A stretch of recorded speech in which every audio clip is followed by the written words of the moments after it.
morning. If you don't know me, I'm Nate. I'm part of the pastoral team here at Christ Church. And as we talk about this very famous David, I just wanted to focus primarily on this one intriguing snapshot from the middle of his life. Because David was and is a very big deal. In fact, today, the name David across nations and languages worldwide, it is always in the top 10 most common names for boys. And sure enough, here at Christ Church, we have a David from every continent pretty much. And it's also a very common middle name. It's mine. We found out that it's Peter's middle name. Anyone else? Middle name David? Okay, that's still a lot. Yeah, then we have David. Well, David is arguably the most well-known biblical figure. And unfortunately, if you've seen one of the 30 statues of him around the world, like we have at the Intendencia here in Montevideo, you've known him a little too well, if you know what I mean.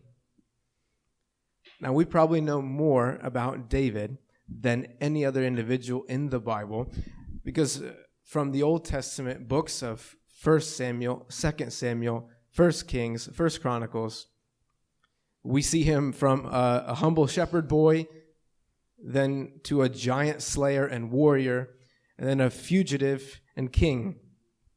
And on top of all that, the majority of the 150 Psalms are David's prayers and songs and emotional expressions that give us a direct window into his mind and his heart like we have with no one else.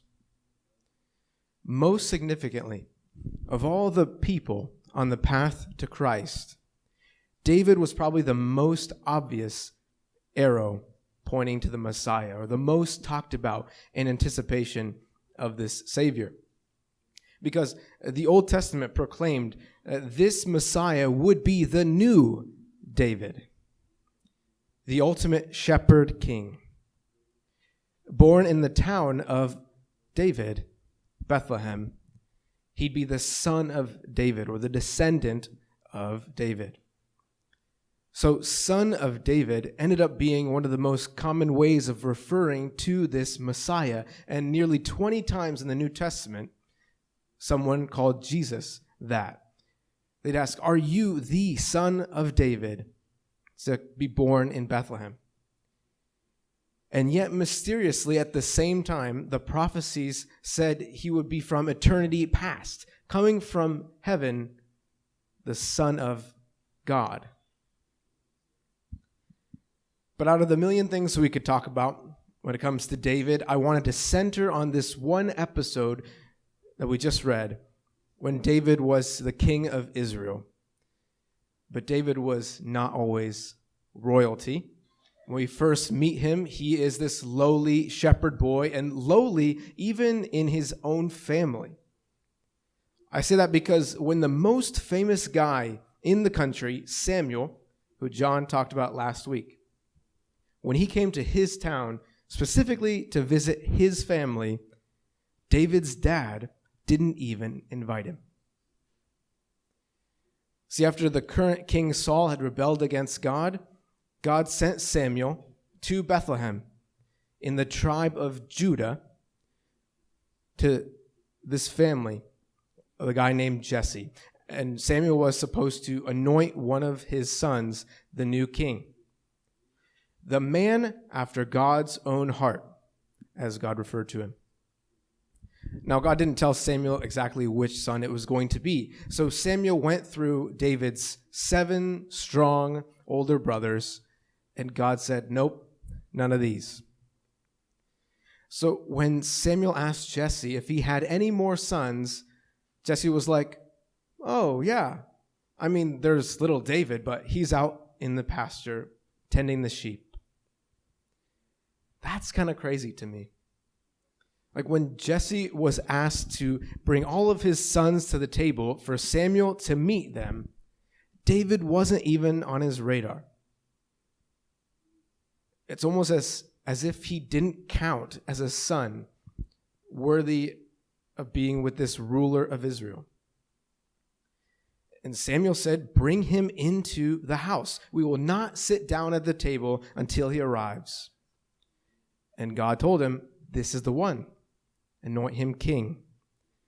He told Samuel, I don't look at the same things that people do. People look at the outward appearance, but the Lord looks at the heart. And since God called David a man after his own heart, God knew that David's heart in some way reflected the heart of God. It's like when parents look at their newborn and try to decide which features the child got from which side. Right? Like, oh, she definitely got your nose. Or, man, feel that grip. That strength. He definitely got that strength from me. And the more the child grows up, often the more he or she starts to look like the parents, and people start coming up to them all the time saying, oh, you look just like your dad, or you look just like your mom. Who's had that happen to them? Definitely me. But they're not exactly like their parent. But something about their features reminds people of the real thing. It's not copy and paste, it's a reflection. And Samuel could have looked at one of David's older brothers and said, man, Jesse, he got your muscles. But God saw David and said, I can see his heart. And his heart kind of looks like mine. Of course, not exactly like God the Father's heart, but something about its features reminded people of the real thing. It's not copy and paste, but it is a reflection. So when we fast forward to 2 Samuel 9, where David is now the ruler of Israel, David asks, is there anyone left from the house of Saul, like his descendants, that I can just show goodness to? Anyone that I can show God's gracious love to? And they said, oh yeah. I mean, there's Mephibosheth, but he's crippled in both feet, and he lives out in pastureless. See, I learned that he lived out in this place called Lo-debar, which in Hebrew actually means pastureless. Like, this place was so barren that they basically called it no food for sheep land. And David said, bring him into my house. And when Mephibosheth was brought into the palace of the king, he would have been very nervous. Because typically, in the ancient world, when a new king took over, the family members of the old dynasty would be killed to avoid any risk of revolt. But David doesn't do this, so he makes sure to say, do not be afraid first. And then he invites Mephibosheth into his home to always eat at his table. It repeats that 4 times in just 7 verses. So it must be important. He shall eat at David's table like one of the king's sons. Mephibosheth was debilitated, and he would now be cared for. He was pastureless, and now he would have farmland and be provided for. He was vulnerable, and he would now have protection. He was a descendant of the enemy, unable to bring anything to the table, and unworthy, but here he is, like one of the king's sons. Mephibosheth said to the king of Israel, who am I that you would notice someone like me? But I remember that David sang to the king of all the earth, who am I that the Lord of all the earth would be mindful of me? What are human beings that you would care for them? See, what David did for Mephibosheth was a reflection of God's heart. Because David is a good shepherd. Remember, David is a shepherd by nature. And sheep have been well documented as being pretty helpless in many ways. David, when he was a good shepherd of sheep, he would provide for them. He would protect them against thieves and wild animals. He'd search out the lost and carry home the injured. And God, throughout the whole scriptures, equates his kings and his leaders in general with shepherds. So God had told David, just like you are a shepherd of sheep, I will make you shepherd and prince of my people. You might say, wait, prince? Wasn't he the king? Well, humanly speaking, yes. But he was the prince because God actually identifies himself as the ultimate good shepherd king. So really what David did for Mephibosheth was a reflection of God's heart. David himself wrote the most famous psalm ever. He said, "The Lord is my shepherd, I lack nothing. He makes me lie down in green pastures. He leads me beside still waters. He refreshes my soul. He guides me along the right paths for his name's sake. Even though I walk through the darkest valley, I will fear no evil, for you are with me. Your rod and your staff, they comfort me.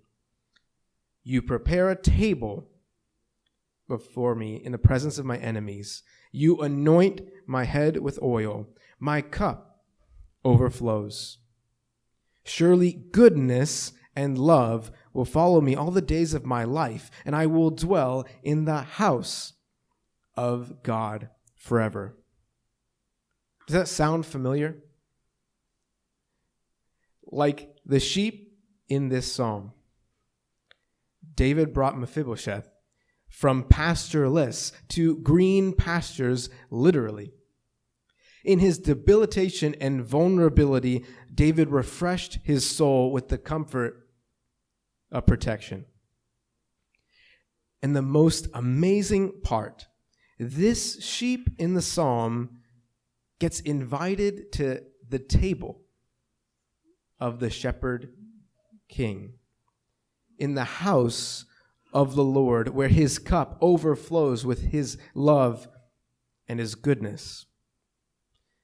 Now, a sheep does not belong in the house. Definitely does not belong at the table. And definitely not eating your food and drinking out of your cup. So as a good shepherd king to Mephibosheth, David was giving a beautiful picture of the ultimate good shepherd king. And centuries after David had died, when the kings and leaders that followed were largely selfish and corrupt and oppressive shepherds, the other famous shepherd passage, Ezekiel 34, reads like this. "This is what the sovereign Lord says. Woe to you, bad shepherds of Israel, who only take care of yourselves. Shouldn't shepherds take care of the flock? You eat the fat, you clothe yourselves with the wool, and you slaughter the choice sheep, but you do not take care of the flock. You have not strengthened the weak, or healed the sick, or bound up the injured. You have not brought back the strays or searched for the lost. You've treated them harshly and brutally. So they were scattered because there was no shepherd.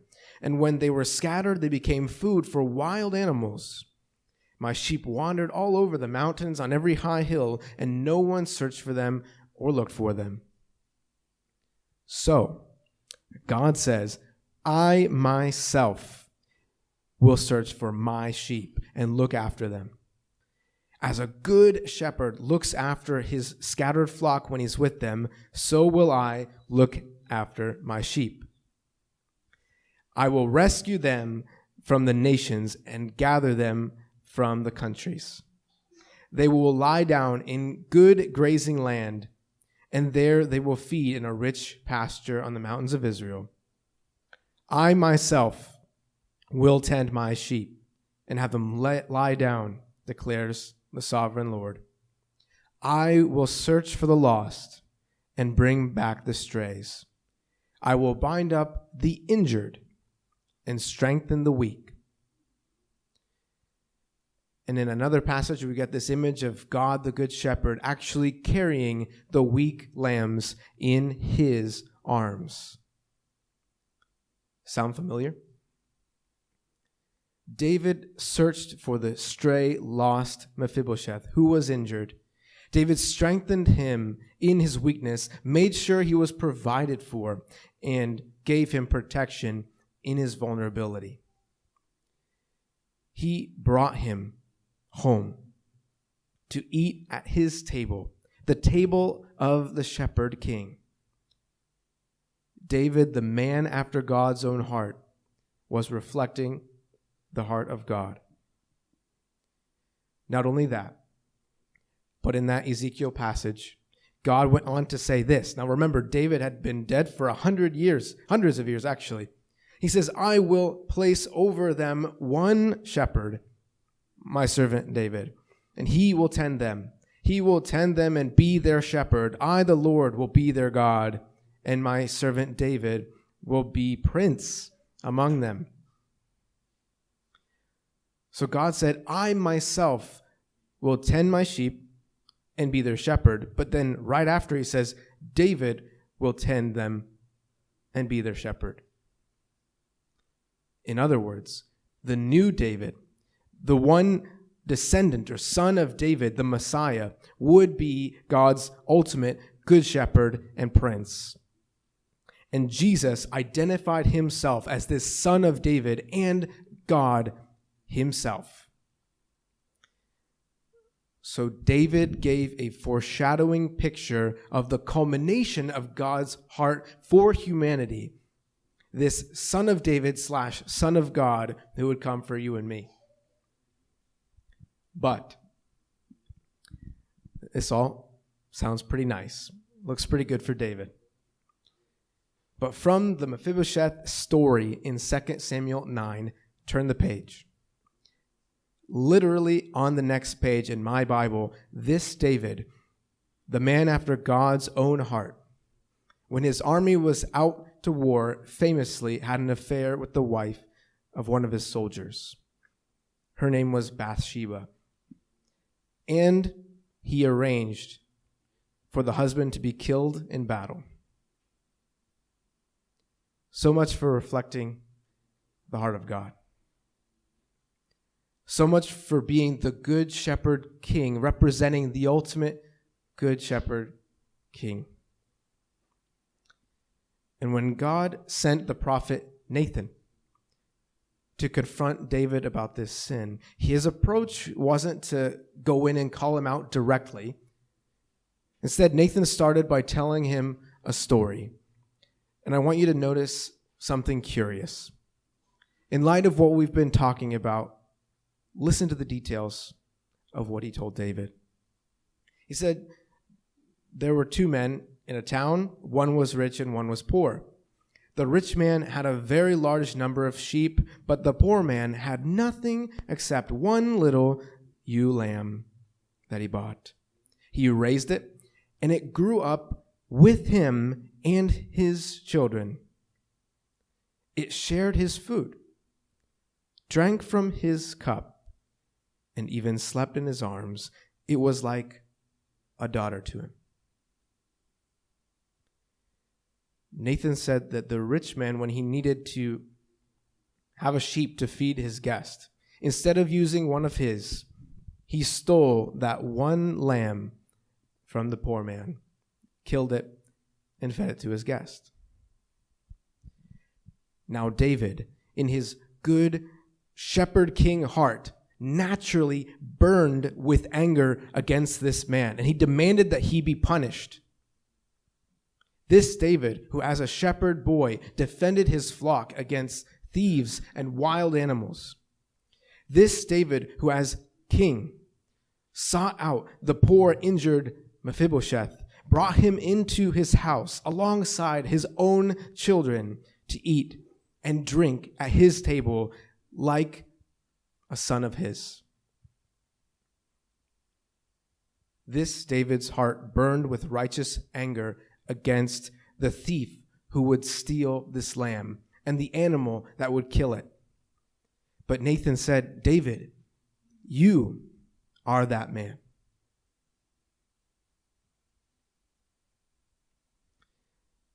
David had become what he hated. David was like a thief who took a man's wife, and like an animal who took that man's life. The good shepherd acted like one of those bad shepherds who only took care of his own desires, who injured instead of healed. But in this darkest hour of shame, David didn't stop being a man after God's heart.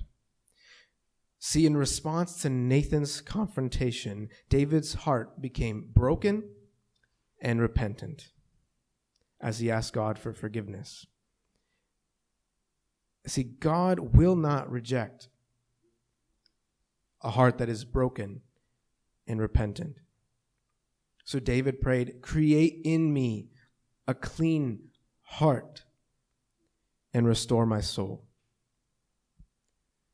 And just like David showed grace to Mephibosheth, who had nothing to bring to the table, David was now asking the ultimate shepherd king, not on the basis of anything about David, but purely on the basis of God's grace and love and goodness.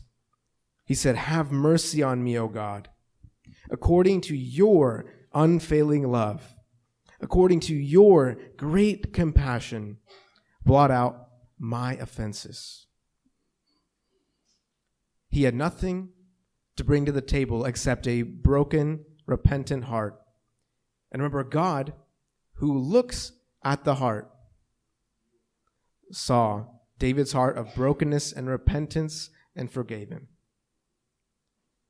As if to say, you're definitely not worthy, but sit at my table. Stay in my house. You're still like my son. And he told him, I have taken away your sin. Now within this forgiveness still existed the tragic natural consequences of what he had done. But when David was spiritually broken and debilitated and absolutely unworthy, God brought him into his arms to restore his soul. And as we say a lot here, God's promises are more real than our circumstances. See, despite David's failure, in God's grace, God stayed true to his covenant or his promise to establish the house of David or his royal lineage. In fact, this is a testament to how God takes bad situations, sometimes of our own making, and he makes something good come out of it. In this case, David then married Bathsheba, and she gave birth to a son named Solomon. Through him, God would not only bring great success to the kingdom, building his temple, the house of God, but through this son of David would come the ultimate son of David, Jesus himself. And Jesus, known as the Son of David and the Son of God, made sure to make abundantly clear in no uncertain terms that he was this Messiah and God himself. He said, I am the good shepherd. And this good shepherd laid down his life for his sheep to take away our failures once and for all. He said he came to seek out and find all of the lost, spiritually broken, debilitated, and unworthy sheep like you and me, so that he can carry us to his table in the house of the King, to be like his sons and daughters. To belong, to be family. So I want to leave us with this futuristic scene from the book of Revelation, the very last book of the Bible. This is the culmination of why David is important on the path to Christ. About the resurrected Jesus, it says, see, it's the Lion from the tribe of Judah, the root of David, and he has triumphed. But he's also a lamb, looking as if it had been slain. And the voices were praising him. They said, because you were slain, and with your blood you purchased humans for God, from every tribe and language and people and nation. You've made them to be a kingdom. You've invited them into the king's family to serve God and reign on the earth. And later it says, blessed are those who are invited to the table, to the wedding supper of this Lamb.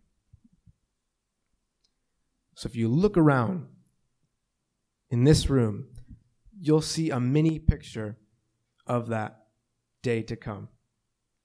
People from all kinds of nations and languages joined together as one family, each one with a seat at the table in the house of God, the Good Shepherd King. But we each need to accept the invitation to be a child of God. Accept the invitation and be a child of God. Like Mephibosheth accepted the invitation to the table of the king, we have to recognize our spiritual debilitation and unworthiness and inability to do anything to fix that. Trust in Jesus, the Good Shepherd, who laid down his life like a sacrificial lamb to make you whole. Move into his house to be family and to belong. But once you're a child of God, like David, we all struggle and we fall.